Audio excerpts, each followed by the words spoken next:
Prezado amigo telespectador da TV Mundo Maior, é com muita alegria que nós estamos aqui mais uma vez com você, falando sobre mediunidade na Bíblia, e aqui especificamente no Novo Testamento, e ainda mais específico no livro de Atos. Temos trabalhado esse tempo todo com essa preocupação de cada vez mais aprofundar os nossos estudos nessa linha de mediunidade na Bíblia, de ciência e espiritismo, porque essa é uma linha que eu tenho buscado, porque sigo a observação importante de Kardec na obra A Gênese, quando ele fala que a ciência e o espiritismo têm que caminharem lado a lado. E é assim que nós temos feito programas, como fizemos o programa sobre Pompeia, que teve uma grande repercussão, graças a Deus, e nós agora estamos aprofundando nossos estudos sobre as viagens de Paulo, os fenômenos mediúnicos que envolveram estas viagens. E nós vimos no programa anterior que Paulo foi apedrejado em Icônio, quando ele chega em Listra, né, que ele cura um coxo de nascença, como está narrado em Atos 14, 11 e 12, e aí as multidões começaram a gritar que Paulo era Hermes e Barnabé era Zeus. E aí chegaram de Antioquia e Icônio, alguns judeus que instigaram as multidões, apedrejaram Paulo e o arrastaram para fora da cidade, dando como morto, mas Paulo sobreviveu.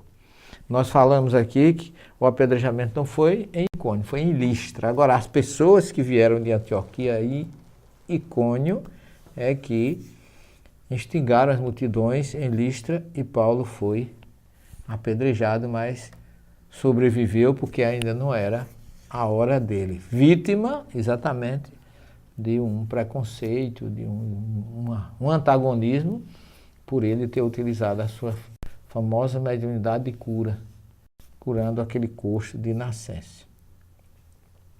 De lá Paulo foi para a Panfilha, pregou em Perge, desceu para Atalia e de lá navegou de volta para Antioquia, terminou a sua primeira viagem.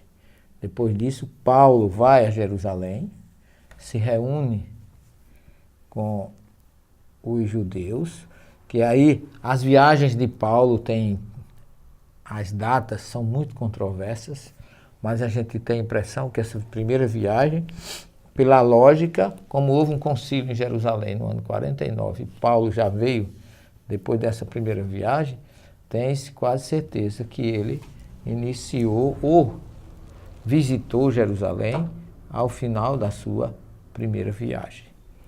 E aí ocorre aquele encontro. Paulo já tinha ideia, por causa das dificuldades, de pregar para os gentios, mas aquela comunidade era muito dividida, porque a comunidade de Jerusalém era dividida, era dirigida por Tiago, irmão do Senhor, como Paulo fala na sua carta aos Gálatas, e ele falava sempre, seguir Jesus, porém sem esquecer Moisés.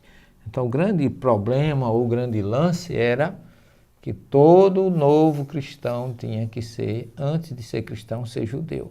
E como judeu tinha que ser, passar pela famosa Brit Milá, ou circuncisão, que era para os homens a retirada do prepúcio como uma aliança com Deus. E para Paulo, para pregar isso para um não judeu, ficava difícil. E Paulo, na sua suprema e grande inteligência, ele disse que pregaria a circuncisão do Espírito. E aí ele não obrigava mais nenhum gentil a ser circuncisado. Então ele vai para Antioquia e aí, mais uma vez, ele inicia a sua segunda viagem. Só que antes de Paulo iniciar a sua segunda viagem, que foi depois do concílio de 49, ele sugere a Barnabé um retorno à região da Galácia, onde eles já tinham ido, né?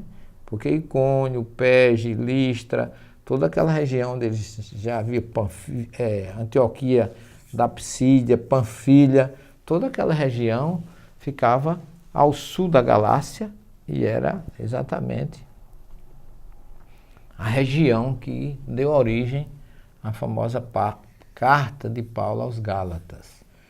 E ele sugeriu um retorno a essa região, onde ele já havia passado durante a sua primeira viagem, e Barnabé sugeriu que João Marcos acompanhasse. Isso criou realmente um problema muito sério, porque Paulo era muito ortodoxo, muito exigente, e ele achou que, pelo fracasso que já havia acontecido de João Marcos ter abandonado o grupo na primeira viagem, ele não merecia acompanhá-los.